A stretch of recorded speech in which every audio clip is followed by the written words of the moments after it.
வீட்டுக்கு போகணுமா? இடி இப்போ தானே வந்திருக்கு, அதுக்குள்ள வீட்டுக்கு போகணும் நடமுடிக்கிற? இன்னும் கொஞ்ச நேரத்துல நம்ம வீட்டுக்கு போயிடலாம், நீ அழாத.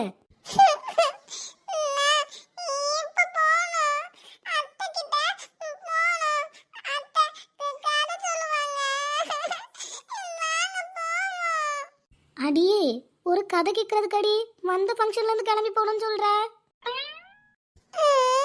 ஊவா எடியா, வர வர உன் சேட்டை அதிகமாயிட்டே போகுது. அமைதியா இரு, எல்லாரும் போகும்போது வீட்டுக்கு போகலாம்.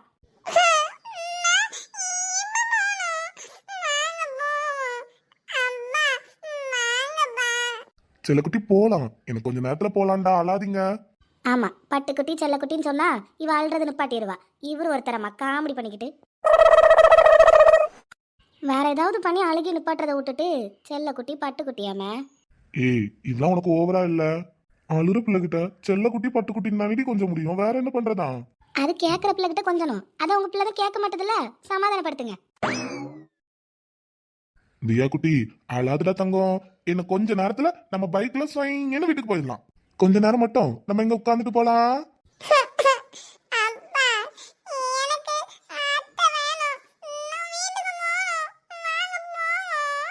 இடி, அத்தை வீட்ல இருக்கா, கொஞ்ச நேரத்துல வீட்டுக்கு போயிடலாம். ஆனா ஸ்வேதா சித்தி இருக்கா பாரு, அவகிட்ட போ.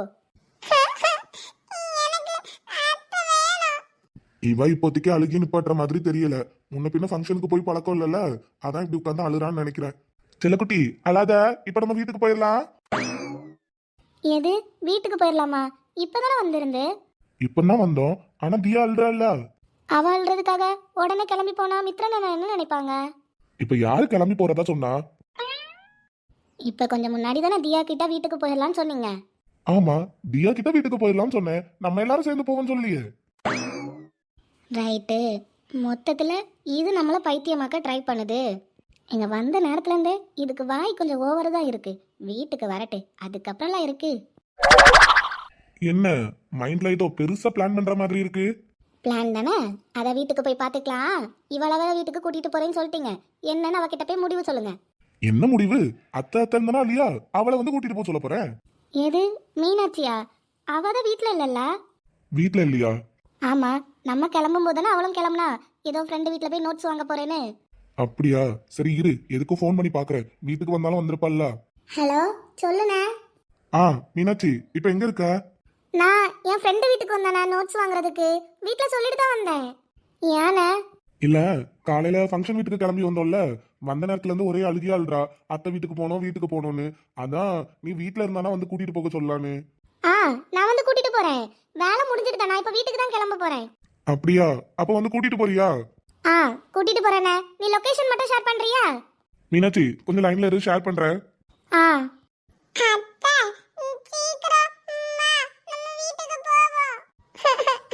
மீனாட்சி லொகேஷன் அனுப்பிட்டேன் பாரு. இதோ பாக்குறேண்ணே. அண்ணே, எம்எஸ் மகால்லே இருக்கீங்க? ஆமா, அங்கதான் இருக்கோம். அண்ணே, அது பக்கத்துல தான் என் ஃப்ரெண்டு வீடு இருக்கு. நான் சீக்கிரம் வந்துடுறேன். நான் பாப்பாவை கூட்டிட்டு வீட்டுக்கு போறேன், நீங்க ஃபங்க்ஷன்லாம் முடிச்சிட்டு வாங்க. சரிடா, உடனே வந்துருவியா லேட் ஆகுமா? இல்ல இல்ல, நான் கிளம்பிட்டு 5 நிமிஷத்துல வந்துருவேனா, நீ வா வெளியே. சரி வை மீனாட்சி, நான் வரேன். அவ பக்கத்துல ஃப்ரெண்டு வீட்டுல தான் இருக்கலாம், 5 நிமிஷத்துல வந்துருவாளாம். நீ தானடி வீட்டுக்கு போனோம் போனோம் அழுத, இப்போ நீங்க வரலையான்னு கேக்குற? தியா இப்படி அடம் பிடிச்சு அழாத. முன்னாடிலாம் இப்படி அழவே மாட்டேன், இப்ப அடம் பிடிக்க கத்துக்கிட்ட. எல்லாம் செல்லண்டி. சரி விடு, அவளே அழுதுட்டு இருக்கா, இதுல இவ ஒருத்தி திட்டி கூட கொஞ்சம் அழ வைப்பா. சித்து சொல்லுடா. என்னடா அப்பதுல இருந்து ஏதோ போன் பேசிட்டு ஏதோ கன்ஃபியூஷன்ல இருந்த மாதிரி இருக்கு, பாப்பாவும் பக்கத்துல அழுதுட்டு இருக்கா. அது வேற ஒண்ணும் இல்ல மச்சான், வீட்டுக்கு போகணுமா. திடீர்னு அத்தை அத்தைன்னு சொல்லி அழுதுகிட்டே இருக்கா, வீட்டுக்கு போனோம் வீட்டுக்கு போனோம்னு. இந்த மாதிரி ஃபங்க்ஷன்லாம் அவ அட்டன் பண்ணதுல இல்ல, இதுதானே ஃபர்ஸ்ட் ஃபங்க்ஷனு, அதனால அவளுக்கு கம்ஃபர்டபுளா இல்லைன்னு நினைக்கிறேன். ஓ அப்படியா? இப்பதானடா வந்தீங்க, இப்போ பாப்பா வேற வீட்டுக்கு போறேன்னு அழுறா. வேணும்னா நான் சரவணனை கொண்டு விட்டுட்டு வர சொல்லிட்டா வீட்டுல? நீங்க வேற இப்பதானடா வந்திருக்கீங்க, உடனே போயிட்டீங்கன்னா நல்லா இருக்காதுல்ல. எங்களுக்கும் இருக்கணும் தான்டா ஆசை, ஆனா இவ ஒத்துழைப்பு கொடுக்கணுமே. இவ தான் ஒத்துழைப்பு கொடுக்க மாட்டாளே. அதான் மீனாட்சி வந்து கூப்பிட்டு போக சொல்லலான்னு அவளுக்கு போன் பண்ணேன். அவ எம்எஸ் மகள் பக்கத்துல ஏதோ ஃப்ரெண்டு வீட்டுல தான் இருக்கலாம், அவ வந்து கூப்பிட்டு போறேன்னு சொன்னா. வெளியே என்ட்ரன்ஸ்ல போய் பாப்பாவை கொடுத்துட்டு வந்தா மட்டும் போதும், அவ வீட்டுக்கு கூப்பிட்டு போயிருவா. என்ட்ரன்ஸ்ல தானே? சரி அப்ப நீ இரு, நீ எதுக்கு போயிட்டு இருக்க, நான் சரவணனை போய் கொடுத்துட்டு வர சொல்றேன். இங்க ஃபங்க்ஷன் வர ஆரம்பிச்சாச்சு, நீ போய் விட்டுட்டு வரதுக்கும் அவ அழதான் செய்வா, அதனால சரவணனை கூட்டு போய் கொண்டு விட சொல்றேன். சரிடா, அப்ப சரவணனை கூப்பிடு. டேய் சரணா. எடியா மறுபடியும் எதுக்கு அழுதுட்டு இருக்க? அதான் அத்தை வரல. எடி இங்க பாரு, அழுது இப்ப வீட்டுக்கு போக போற. மறுபடியும் அழுதுட்டு இருந்தா கண்டிப்பா விட மாட்டேன், இங்க தான் உட்காரணும். அடேங்கப்பா, என்ன ஒரு சிரிப்பு வீட்டுக்கு போறத நினைச்சே. என்ன பிரதர்? இந்த பாப்பாவா? இந்த பாப்பாவை நம்ம எங்கேயோ பார்த்த மாதிரி இருக்க. இங்க பார்த்தோம். ஆ, அன்னைக்கு ஐஸ்கிரீம் பார்லர்ல தானே அவ கூட இந்த பாப்பா வந்தா. இது இந்த பாப்பா ஏன் இங்க இருக்கு? டேய், இங்க ஒருத்தர் கூப்பிட்டு இருக்கேன், நீ என்னடா யோசிச்சுட்டு இருக்க? ஒன்னும் யோசிக்கல. சொல்லு, எதுக்கு கூப்பிட்ட? அது ஒண்ணு இல்லடா, உன்னால ஒரு வேலை ஆக வேண்டியது இருக்கு. அதான் கூப்பிட்டுட்டிய, கூப்பிட்டதுலயே நல்லா தெரியுது. என்னன்னு சொல்லு. இல்லடா, சித்துவோட தங்கச்சி என்ட்ரன்ஸ்ல நிக்கிறா. அவகிட்ட போய் இந்த பாப்பாவை கொடுத்துட்டு வரியா? சித்து போய் கொடுத்துட்டு வரலாம் தான், மறுபடியும் கொடுத்துட்டு வரும்போது அழுதுருவா பாப்பா. அதனால தான் உன்னை போய் கொடுத்துட்டு வர சொல்றேன். போய் கொடுத்துட்டு வாடா. பிரதர், கொடுத்துட்டு வரதெல்லாம் ஓகே தான். ஆனா அவங்க தங்கச்சி யாருன்னு எனக்கு எப்படி தெரியும்? அவங்கள எப்படி கண்டுபிடிக்கிறதா? சரவணா, அது ஒன்றும் பிரச்சனை இல்லை. இது என் தங்கச்சி போட்டோவை காமிக்கிறேன். மித்ரன், இந்த அவங்க கிட்ட காட்டு. இந்த பாரு, இதுதான் சித்து தங்கச்சி. இது இவளா? இவளா சித்துவன தங்கச்சி? ஆமாடா, இவாதான். ஐயோ பிரதர், நான்லாம் போக மாட்டேன். நீ போக மாட்டியா? ஆமா. டி, என்னடா ஒரு பொம்பளை பிள்ளை போட்டவ காட்டினவன அலறிக்கிட்ட போக மாட்டேன்னு சொல்ற? நீ என்ன அப்படிப்பட்ட ஆளா? ஐயோ பிரதர், அவளை பத்தி உனக்கு தெரியாது. அவளை பத்தி தெரியாதுன்னா அப்ப இவள உனக்கு தெரியுமா? தெரியுமாவா? இவள தெரியாதவங்க காலேஜ்ல இருக்க மாட்டாவ. என் காலேஜ் தானே. டி, என்னடா சொல்ற? பிரதர் கத்தாத. என்ன கதைன்னு நான் வீட்டுல வந்து சொல்றேன். ஆனா என்ன மட்டும் வெளியே போக சொல்லாத பிரதர். போக சொல்லக்கூடாதா? டேய், நீ தான் போய் பாப்பாவை கொடுத்துட்டு வர. உன்னையே ஒருத்தி அலற விட்டு தெரிக்க விட்டுருக்கானா, அவகிட்ட போய் நீ தான் குழந்தைய கொடுத்துட்டு வர. பிரதர், என்ன பிரதர் லாஜிக் இது? லாஜிக்கெல்லாம் எனக்கு தெரியல. நீ தான் போய் குழந்தைய கொடுத்துட்டு வர. நான் முடிவு பண்ணிட்டேன். ஆனா நீலாம் ஒரு அண்ணன் மதிச்சு உன்கிட்ட சொன்ன பத்தியா காப்பாத்துவான்னு. டேய், நீ சொன்னதாலதான் சொல்றேன். நீ தான் போய் குழந்தைய கொடுத்துட்டு வர. பைத்தியக்காரன், இவங்கிட்ட சொல்லாமே இருந்திருக்கலாம். மித்ரன், அவனை தொல்லை பண்ணாத. நானே வேணா கொண்டு போய் விட்டுட்டு வரேன். இல்லனா நானே கொண்டு விட்டுட்டு வரேன், கொடுங்க.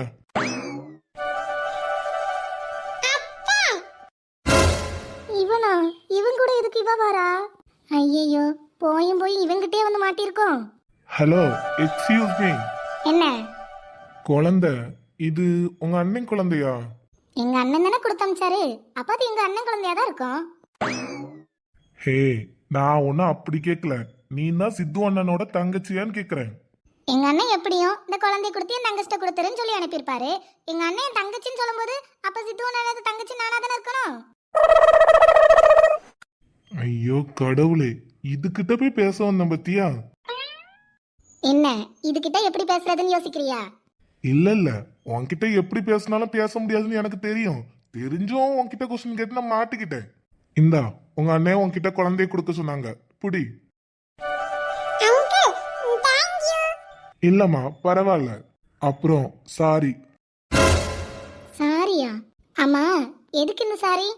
இல்ல, அன்னைக்கு உன்னை திட்டினதுக்கு தான். என்னதான் இருந்தாலும் உன்னை நான் திட்டினது தப்பு தானே. இவ்வளோ நாள் நான் பண்ண தப்ப ரியலைஸ் பண்ணாம தான் இருந்தேன். அன்னைக்கு நீ மறுபடியும் திட்டும் போதுதான் நான் பண்ண தப்பே எனக்கு தெரிய வந்துச்சு. நீ மறுபடியும் திட்டினதாலதான் என்னவோ அந்த தப்பை நான் ரியலைஸ் பண்ணிருக்கேன்னு நினைக்கிறேன். ஆனா நான் எதுவும் அதை வேணும்லாம் பண்ணல. இங்க பாருங்க, ஒரு விஷயம் நடந்துச்சுன்னா அது ஏன் நடந்துச்சு, எதுக்கு நடந்துச்சுன்னு ஒரு தடவைக்கு 4 தடவை யோசிச்சு பார்க்கணும். அப்படி நீங்க யோசிச்சு பார்க்காம இருந்தீங்கன்னா யார் மேல தப்பு இருக்கு அப்படிங்கறதே புரியாம போயிடும். சில பேர் இப்படி யோசிச்சு பார்க்காமையும் புரியாம இருக்கிறதால தான் கடவுள் மறுபடியும் அப்படி ஒரு சம்பவத்தை ஏற்படுத்தி அவங்களுக்கு புரிய வைக்கிறாங்கன்னு நினைக்கிறேன். இல்ல, நான் அந்த இன்ஸ்டன்ட்டை யோசிச்சு பாக்குற அளவுக்குலாம் மைண்ட் செட்ல இல்ல. அது எப்படிங்க மைண்ட் செட்ல இல்லாம இருக்கும்? ஒரு பொம்பளை பிள்ளைய திட்டிட்டு போறீங்க, அது எப்படி மைண்ட்ல இல்லாம இருக்கும்? 4 பேர் முன்னாடி இப்படி திட்டிட்டோமே, அந்த பொண்ணோட மனசு என்ன பாடுபடும் அப்படின்னு எதுவுமே நீங்க நினைச்சு பார்க்காம எப்படி இருப்பீங்க? எங்க அதான் சொல்றேன்ல, தப்பு தான். நீங்க ஒரு பையன், உங்களை நான் அவ்வளோ பேர் முன்னாடி திட்டினோன்னே அந்த சம்பவம் உங்களை எவ்வளோ பாதிச்சிருக்கு. அப்போ நான் ஒரு பொண்ணு என்ன எல்லாரும் முன்னாடி திட்டும் போது எனக்கு எப்படி இருந்திருக்கும்? எங்க உண்மையாலுமே சொல்றேன், சாரி. நான் தெரியாம பண்ணிட்டேன். நான் அன்னைக்கு பண்ணது தப்பு தான். நீ அன்னைக்கு செருப்பால அடிச்ச மாதிரி என்ன கேட்டதாலதான் அந்த தப்பையே நான் ரியலைஸ் பண்ணேன். உன் மேல எந்த ஒரு தப்பும் கிடையாது. Sorry sorry sorry.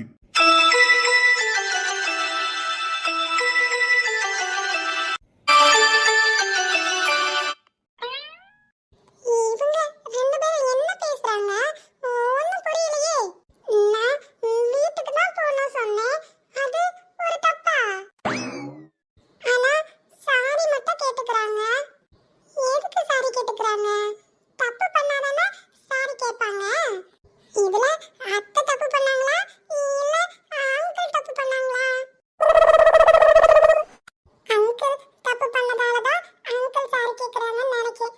சரி, நம்ம பொறுமையாவே இருந்து என்ன நடக்குதோ கேட்போம். சரி ஓகே, தியா பாப்பாவை கூட்டிட்டு வந்ததுக்கு தேங்க்யூ. Okay, no problem. ஓய், ஓயா? ஏய், என்ன ஓயின்னு சொல்லி கூப்பிடுற? இல்ல எப்படி கூப்பிடுறதுன்னு தெரியல. சீனியருங்கிற மரியாதை வச்சிருந்தேன். நீங்க அன்னைக்கு பண்ண இன்சிடென்ட்ல சீனியருங்கிற மரியாதை போயிருச்சு. எது மரியாதை போயிருச்சா? எவ்வளவு ஓப்பனா பேசுற பத்தியா இவ? ஓ அப்படி. சரி சொல்லுங்க, எதுக்கு கூப்பிட்டீங்க? இல்ல, நான் உங்களை லாஸ்டா திட்டினேன்ல. ஏம்மா நீ எங்க திட்டின? கழுவி கழுவிலாம் ஊத்துன. அதுக்கு என்ன இப்ப? அது நான் கடைசியா திட்டினேன்ல, அது உங்க மேல தப்பு இல்ல. நான் வேணும்னு தான் திட்டினேன். உங்களுக்கு அந்த தப்பை புரிய வைக்கணும்னு தான் நான் திட்டினேன். அதனால நானும் சாரி. அப்போ நான் அது பண்ணலன்னு உனக்கு தெரியுமா? தெரியும், தெரிஞ்சுதான் திட்டினேன். நீங்க பண்ண தப்பை எப்படி ஃபீல் பண்ண வைக்கலான்னு தெரியல.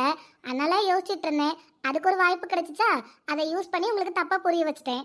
இப்போ நீங்களே ஃபீல் பண்ணி சாரி கேட்கும்போது நானும் சாரி கேட்கணும்ல, அதனால தான் சாரி. உங்க மேல அன்னைக்கு தப்பே இல்லை, நான் தான் வேணும்னே பண்ணேன்.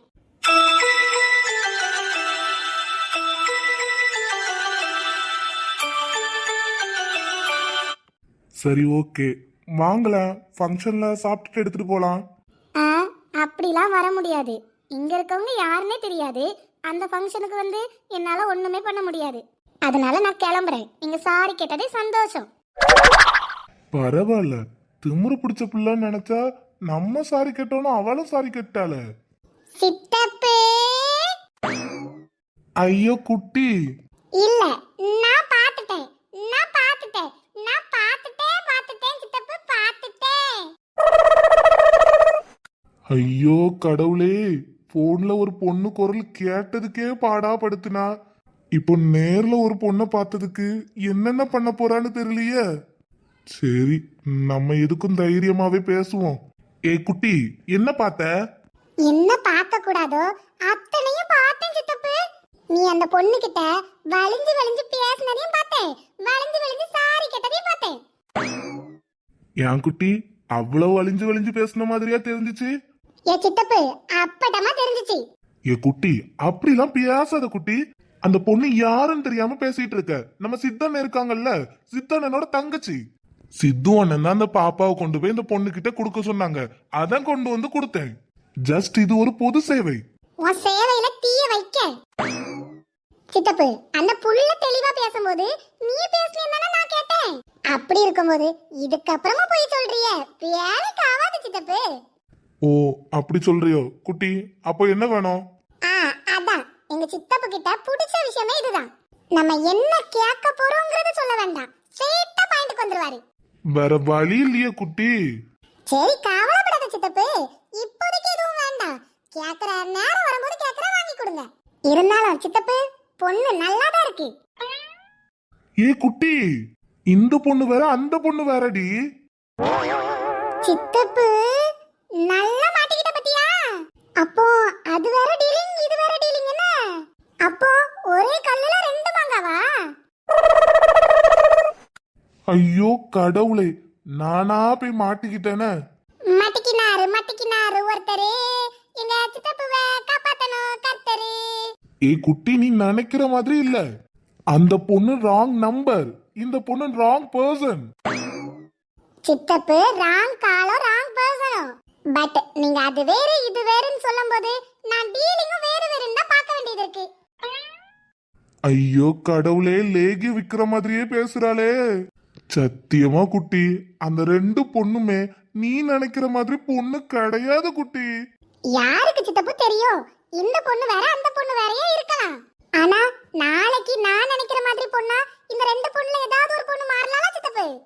அண்ணா நீ கரெக்டா தான் குட்டி பேசுற.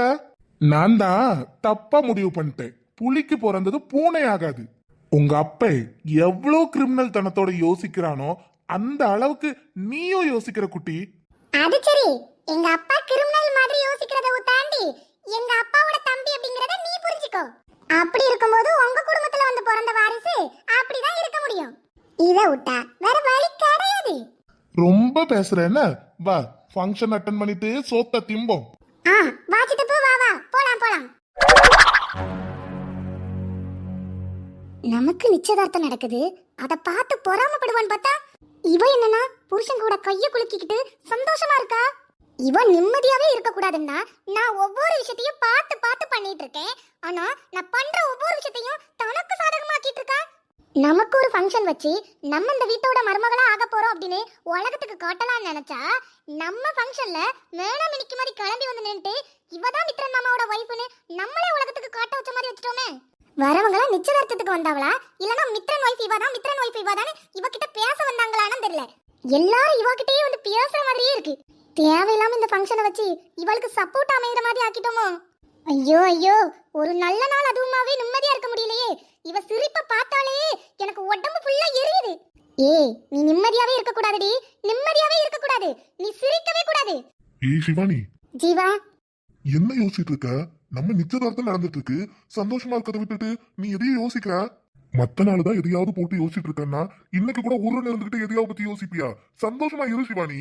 எங்க ஜீவா சந்தோஷமா இருக்குது? சந்தோஷமா இருக்க விட்டாதானே. ஜீவா நீ பாத்தியா பியாவ என்ன பண்ணிட்டு இருக்கானே? எல்லார்கிட்டயும் பேசி பேசி சிரிச்சிட்டு இருக்கா. நம்ம ரெண்டு பேருக்கு நிச்சயதார்த்தம் நடக்குது, அத பார்த்து இவ பொறாமப்படுவான்னு பார்த்தா அவ எதையுமே கண்டுக்காம உன்னை பத்தியோ என்ன பத்தியோ எந்த ஒரு கவலையும் இல்லாம உனக்கு துரோகம் பண்ணிட்டு நம்ம ஒருத்தனுக்கு துரோகம் பண்ணாம அவனுக்கு இன்னொரு பொண்ணு கூட நிச்சயதார்த்தம் ஆகுதே அப்படிங்கிற எந்த ஒரு கவலையும் இல்லாம இப்படி பல்ல கட்டிட்டு இருக்கா பாரு ஜீவா. அதோட நின்ன மாதிரி இல்ல, அவளுக்கு அமைஞ்ச வாழ்க்கைய எல்லார்கிட்டயும் காமிச்சு பாப்புலர் பண்ணிட்டு இருக்கா. இவள என்ன பொண்ணு ஜீவா, இவளுக்கு கொஞ்சம் கூட மனசு உறுத்தவே இல்லல்ல. மனசார காதலிச்ச ஒருத்தனுக்கு ஸ்டேஜ்ல நிச்சயதார்த்தம் நடந்துட்டு இருக்கு, அதுல எந்த ஒரு கவலையும் இல்லாம கட்டின புருஷன் கூட நின்னு அசிங்கமா பாத்துட்டு இருக்கா பாரு. இவளெல்லாம் நினைக்கும் போது எனக்கு அப்படி கோவம் தலைக்கு ஏறுது ஜீவா. சிவானி, நீ சொல்ற மாதிரி அவ அசிங்கமே படாத மாதிரி தான் இருக்கா. ஆனா இவ்ளோ ஸ்ட்ராங்கா இருக்கானா அவ பக்கத்துல ஏதாவது ஒரு நியாயம் இருக்கு. நியாயம் இருக்கா? ஜீவா என்ன பேசுற? சிவானி, நான் உண்மையே பேசுறேன். ஏன்னா பிரியாவை பத்தி எனக்கு நல்லாவே தெரியும். அவ மேல தப்பு இல்லைன்னு ஏதோ ஒரு விஷயத்துல அவ ஸ்ட்ராங்கா இருக்கா. அப்படி இருக்க போய் தான் அமைதியா இருக்கா. இல்லனா அவ அதை நினைச்சு ஃபீல் பண்ணிக்கிட்டே இருப்பா. அது அவளை பத்தி எனக்கு நல்லாவே தெரியும். அவ எங்க அண்ணன் கிட்ட பேசுற விதமா இருக்கட்டும், பழகுற விதமா இருக்கட்டும், ரொம்ப ஸ்ட்ராங்கா இருக்கு. இதெல்லாம் பார்க்கும்போது எனக்கு என்னவோ பிரியாவுக்கு பின்னாடி ஏதோ ரீசன் இருக்கும்னு எனக்கு இப்பெல்லாம் நினைக்க தோணுது. ஜீவா சிவானி கொத்தாத. நம்ம ஒன்னும் ஆபீஸ்லயும் வீட்லயும் இல்ல, நம்ம ஸ்டேஜ்ல நிக்கிறோம். எல்லாரும் நம்மள தான் நோட் பண்ணுவாங்க. ஜீவா நீ பேசுற விதம் எதுவுமே சரியில்லை. சிவானி, நான் சரியா தான் பேசுறேன். நீ மறுத்தாலும் மறுக்கலனாலும் அதுதான் உண்மை. ஏன்னா பிரியாவை பத்தி எனக்கு நல்லாவே தெரியும். 1 வருஷம் 2 வருஷம்லாம் இல்ல, 6 வருஷமா அவளை எனக்கு தெரியும். ஜீவா அப்ப நீ எதையும் மறக்கலல்ல? இன்னும் அப்ப அவன் நினைப்பெல்லாம் நினைச்சிட்டு தான் இருக்கியா? அது எப்படி சிவானி மறக்க முடியும்? மறந்துட்டேன்னு எப்படி சொல்ற? பொய் சொல்றியா? அது எப்படி மறந்துட்டேன்னு சொல்ல முடியும்? அவ கொடுத்துட்டு போன வழிக்கு மருந்தாதான் இருந்தியே தவிர அவ விட்டுட்டு போன காதல நீ எனக்கு கொடுக்கல. அந்த காதல நான் யாருக்கிட்ட இப்ப வரைக்கும் உணரல. அதுக்காக அவ என்ன டீப்பா லவ் பண்ணான்னு சொல்ல வரல. அவ என்கிட்ட இருக்கும்போது இருந்த கேரிங், அவ என்கிட்ட இருக்கும்போது எப்படி இருந்தாலோ அதெல்லாம் யோசிச்சு பண்ணி பார்த்தா அவ ஸ்ட்ராங்கா இருக்கிறது கரெக்டான்னு தோணுது. பிரியா இவ்வளவு தூரம் ஸ்ட்ராங்கா இருக்கானா அவ மேல தப்பு இல்ல அப்படிங்கிற விஷயத்துல ஸ்ட்ராங்கா இருக்கா. அதனாலதான் என் மேல தப்பு இல்லடா அப்படிங்கறதுல அவ முடிவுல கரெக்டா இருக்கா. அவ மேல தப்பு இருந்தா எல்லார் முன்னாடி இப்படி எல்லாம் நிக்க மாட்டா. அதுவும் என் முன்னாடி நிக்கவே மாட்டா. வேணும்னா நீயே பாரு, அவ பயம் இல்லாம தானே மித்ரன் அண்ணன் கூட நிக்கிறா. இவ்வளவு நாள் மித்ரன் அண்ணன் கூட இருந்திருக்கா. மித்ரன் அண்ணனோட கேரக்டர் அவளுக்கு நல்லாவே தெரிஞ்சிருக்கும். இருந்தாலும் பயப்படாம அண்ணன் கூட நிக்கானா அவ பக்கம் ஏதோ ஒரு நியாயம் இருக்கு சிவானி. நிச்சயதார்த்தத்துல சந்தோஷமா இருக்கலான்னு பார்த்தா இவனே இவளுக்கு ஜால்ரா அடிச்சிட்டு நிக்கிறான். இவ்வளவு தூரம் ஜால்ரா அடிக்கானா அப்ப இவ பக்கம் இருக்கிற உண்மை தெரிஞ்சா இவன் நம்மள தூக்கி போட்டுருவான் போலயே. ஐயோ, இவன் நம்மள தூக்கி போட்டுட்டா நம்மளோட மொத்த கனவு எல்லாம் கலைஞ்சு போயிருமே. நல்லா வாழணும், கோடீஸ்வரியா வாழணும், எல்லார விடவும் பல கோடிக்கு அதிபதி ஆகணும்ங்கற என் கனவு எல்லாம் பாழா போயிருமே. விடக்கூடாது, இதை விடவே கூடாது. இவன் நம்மள தூக்கி போடுறதுக்கு முன்னாடி நமக்கு என்ன தேவையோ அதை எல்லாத்தையும் சேஃப்டி பண்ணிக்கணும். எல்லாத்தையும் சேஃப்டி பண்ணணும்னா இவனை ஃபர்ஸ்ட் கல்யாணம் பண்ணணும். நிச்சயதார்த்தம் முடிஞ்ச கையோட சீக்கிரமா கல்யாணம் வைங்கன்னு அடுத்த கட்டத்தை நோக்கி போயே ஆகணும். அதான் நிச்சயதார்த்தம் வச்சாச்சுல, கொஞ்ச நாள் போகட்டு கொஞ்சம் மாசம் போகட்டுன்னு கடத்திட்டு போக விடவே கூடாது. சீக்கிரமா ஜீவாவை கல்யாணம் பண்ணியே ஆகணும். சிவானி சிவானி, நான் உன்னை கஷ்டப்படுத்தணும்னு சொல்லல, மனசப்பட்டதை தான் சொன்னேன். போதும் ஜீவா, மனசுல பட்டத நல்லா சொன்னேன். அதுவும் நிச்சயதார்த்த அன்னைக்கு இப்படி ஒரு மெடல் எனக்கு நல்லா கொடுத்துட்ட. எனக்கு இதுவே போதும் ஜீவா, போதும். ஐயோ, தெரியாம பேசிட்டேன் போலயே. இனிமேல் எப்படி இவ்வளவு சமாதானப்படுத்துறது? ஏ பிரியா, சந்தோஷமாவே இருக்க? இவ்வளவு நாள் என் பேச்ச கேட்டு நான் என்ன சொல்றேனோ அதுபடி தலையாட்டினவனையே உனக்கு சப்போர்ட் பண்ண வச்சுட்டல. உன்னை கல்யாணம் பண்ணவனையும் உன் பின்னாடி வர வச்சுட்ட. என்ன கல்யாணம் பண்ணிக்க போறவனையும் என் கூட சந்தோஷம் இருக்க விடாம ஆக்கிட்ட. ஏய், என் சந்தோஷம் மொத்தமா களையிற அன்னைக்கு நீ இந்த உலகத்துல இருக்கவே மாட்டேடி.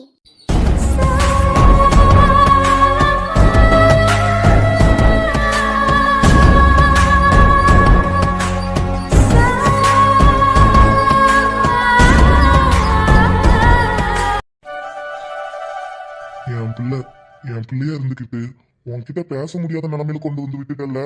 உன்னை பார்த்தா பேசணும்னு தோணுது, ஆனா நான் சொல்ற ஒரு வார்த்தையும் கேட்காம உன் வாழ்க்கைய நீயே அழிச்சுக்கிட்ட.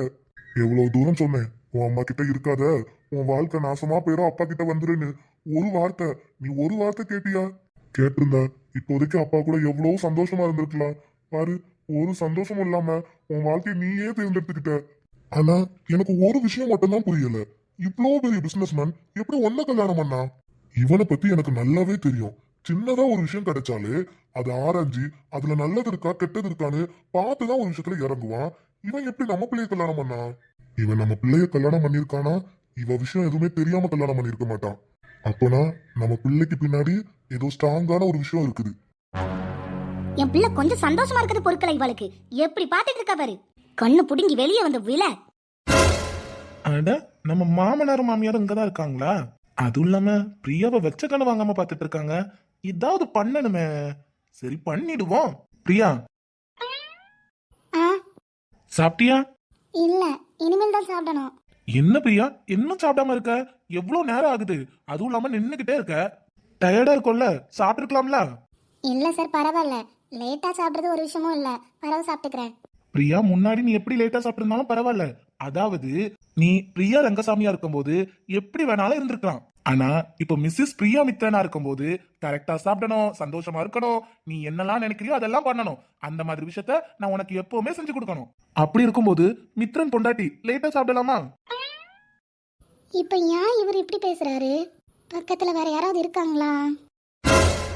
ஓ, இவங்க இருக்கத பார்த்துட்டு தான் இப்படி பேசுறாங்களா? பிரியா, நான் சொல்றது புரியுதா? ஏங்க சும்மா இருங்கங்க. பிரியா, உண்மையாலுமே தான் சொல்றேன். பிரியா மித்ரன் பசியோட இருக்கலாமா? பிரியா மித்ரன் பசியோட இருந்தா மித்ரன் மனசு கேக்குமா? பிரியா, உன்னை இவ்வளவு நாள் யார் வேணாலும் எவ்வளவு வேணாலும் கஷ்டப்படுத்தி இருக்கலாம். ஆனா இப்ப நீ என்ன கல்யாணம் பண்ணிருக்க, இதுக்கப்புறம் ஒரு செகண்ட் கூட கஷ்டப்படக்கூடாது. ஏன்டா இவளை தப்பா புரிஞ்சுக்கிட்டோம், ஏன்டா இவளை ஒதுக்கி வச்சோன்னு பொறாமப்படுற அளவுக்கு நீ வாழ்ந்து காட்டணும். அந்த அளவுக்கு தான் பிரியா மித்ரன் வாழணும். கண்டிப்பா அப்படிப்பட்ட வாழ்க்கைய இந்த மித்ரன் பிரியாவுக்கு கொடுப்பான். இருந்தாலும் உன்னை ஒதுக்கி வச்ச எல்லாருக்குமே நான் தேங்க்ஸ் சொல்லணும்னு நினைக்கிறேன் பிரியா. ஏன் சார்? ஆமா, உன்னை ஒதுக்கி வச்சு தனியா விட்டதாலதானே நீ என்கிட்ட வந்து சேர்ந்த. உன்னை ஒதுக்கி வச்சது குப்பைன்னு நினைச்சுக்கிட்டாங்க. ஆனா ஒதுக்கி வச்சது பொக்கிஷம்னு எனக்கு மட்டும் தான் தெரியும். சோ அவங்களா உன்னை ஒதுக்கலன்னா இந்த பொக்கிஷம் என்கிட்ட வந்து கிடைச்சிருக்குமா? அதனால இந்த பொக்கிஷத்தை என் கையில கொடுத்த எல்லாருக்கும் நான் தேங்க்ஸ் சொல்லணும் பிரியா. ஏங்க, இவனுக்கு ரொம்ப தான் திமிரு பிடிச்ச அலையறான். இவன் எல்லாம் திமிரு பிடிச்சவன். அதனாலதான் இவனுக்கு வந்து இவ கிடைச்சிருக்கா. ஏய், அவளை பத்தி தெரியாம நீ பேசாத. ஏன் அவனை பத்தி நான் ஏன் பேசக்கூடாது? நம்ம முன்னாடி வேணும்னு தானே இப்படி எல்லாம் பேசிட்டு இருக்கான். இங்க பாரு, இருக்கிறதுல டாப் 1 பிசினஸ்மேன் அவன். அவன் பிரியாவை கல்யாணம் பண்ணிருக்கானா யோசிக்க வேண்டிய விஷயம். பிரியா பத்தி எந்த ஒரு டீடைலும் தெரியாமலாம் கல்யாணம் பண்ணிருக்க மாட்டான். அப்படியும் டீடைல் தெரியாம கல்யாணம் பண்ணியிருந்தாலும் இவ்வளவு நாள் வாழ்ந்த வாழ்க்கையில பிரியா பத்தின எல்லா டீடைல்ஸும் அவன் கலெக்ட் பண்ணிருப்பான். அப்படி இருக்கும்போதும் பிரியாவுக்கு அவன் சப்போர்ட் பண்றானா? பிரியா அவனுக்கு உண்மையா இருக்கா? அதை முதல்ல புரிஞ்சுக்கா. என்ன பிரியா, உண்மைதானே? என் பிரியா எனக்கு பொக்கிஷம் தானே? சார், பிரியா உன்ன சிரிக்க சொன்னேன். இந்த மாதிரி லவ் டைலாக் பேசும்போது சிரிக்கணுமா? அசிங்கப்படுத்துற மாதிரி உம்முன்னு இருக்க கூடாது. அப்படியா?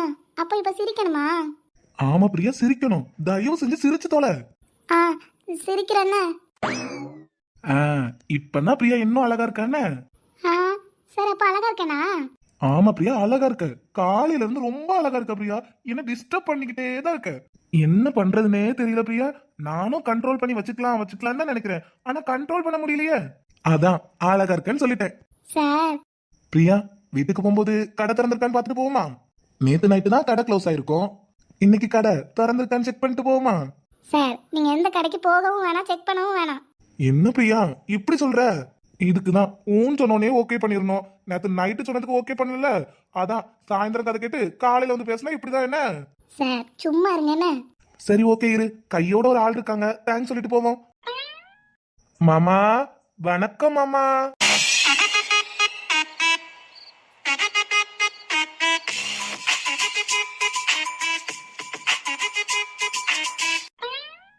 மாமா என்ன திரும்பி பாக்குறீங்க? உங்களதான் மாமா. என்னையா கூப்பிடுறீங்க? ஆமா மாமா உங்களதான். பொக்கிஷத்தை கையில கொடுத்ததுக்கு தேங்க்ஸ் சொல்ல வேண்டாமா? அதனாலதான் கூப்பிட்டேன். தேங்க்ஸ் மாமா. அப்புறம் அத்தை உங்களதான் அத்தை. நீங்களும் திரும்பி பார்க்காதீங்க மாமா மாதிரி. உங்களுக்கும் ரொம்ப தேங்க்ஸ் அத்தை. ஏங்க சும்மா இருப்பியா? புதையில கையில கொடுத்துருக்காவ தேங்க்ஸ் சொல்லிட்டு இருக்க, நீ வேற சொல்ல விட மாட்ட. அது வேற ஒண்ணு இல்ல மாமா, என் பொண்டாட்டிக்கு கொஞ்சம் தன்னடக்கம் ஜாஸ்தி மாமா. இருந்தாலும் பொண்ணை ரொம்ப அழகா வளர்த்திருக்கீங்க மாமா. எனக்கு வாழ்க்கையே அழகாக்கிட்டா. ஆனா ஸ்டேஜ்ல இருக்கவனுக்கு தான் வாழ்க்கை அழகாகுமா ஆசிட்ட ஊத்துவாளான்னு தெரியல. தம்பி எதுவா இருந்தாலும் ஒழுங்கா பேசுங்க. ஐயோ அத்தை, நான் உங்க வளர்ப்பை பத்தி தப்பா சொல்லல. அது தானா வளர்ந்து போய் நிக்குது. அதனாலதான் எனக்கு பயமா இருக்கு. தலையில தட்டி தட்டி வளர்த்திருந்தா கூட ஒழுங்கா வளர்ந்துருக்கோம். ஆனா என்ன, அது வேற மாதிரி வளர்ந்து நிக்குது. அத்தை என் தம்பி மூஞ்ச கொஞ்சம் பாருங்களேன். அவன் மூஞ்ச பார்க்கும்போது எனக்கு பாவமா இருக்கு. அதை விடவும் அவன் எப்படி வாழ போறான்னு நினைக்கும் போது எனக்கு சோகமாவும் இருக்கு. ஆனா பயபுள்ள ஐஸ் வேணுங்கிற மாதிரி அந்த புள்ளதான் வேணும்னு அடம்பிடிக்கிறான். ஏதோ அடம்பிடிச்சதால நிச்சயதார்த்தம் வரைக்கும் கொண்டு வந்துட்டோம். இதுக்கப்புறம் அவன் வாழ்க்கையை மாத்துறதுக்கு அவனாலதான் முடியும். இதுக்கப்புறமும் அவளை அவனாவது தட்டணும்னு நான் நினைக்கிறேன். இதுக்கப்புறம் தட்டலான்னு வச்சுக்கோங்களா, தருதலையா ஆயிடும். இதோ பாருங்க தம்பி. ஐயோ அத்தை, தம்பி தம்பின்னு சொல்லி கூப்பிடாதீங்க, மாப்பிள்ளன்னு சொல்லி கூப்பிடுங்க. அப்படிலாம் கூப்பிட முடியாது. அவ என்ன ஏன் பொண்ணா? ஆமாத்த, அவ உங்க பொண்ணா இருக்க வாய்ப்பு கிடையாது. ஏன்னா அவ அடக்கமாவும் இருக்கா, அழகாவும் இருக்காத்த. இதோ பாருங்க. ஐயோ பிரியா கோவமாயிட்டாவா, ஓடிடலாம். சார் இது ரொம்ப ஓவரா இல்லையா? ஓவரா இருக்கு பிரியா, அதனாலதான் சொல்றேன் வா இடத்த காலி பண்ணி ஓடிடுவோம். இருந்தாலும் கடைசி பிட்டு நல்ல நங்கூர மாதிரி போட்டேன்ல. நல்லா போட்டீங்க. காதல் மார்பில் ஆடும் மணிமாலையோடு ஓடும் காலம் என்று சுழல்கின்றதே. அன்பே நீதான் காதல் வனங்களின் விதையோ. இலக்கண கவிதை எழுதிய அழகே உருகியதே.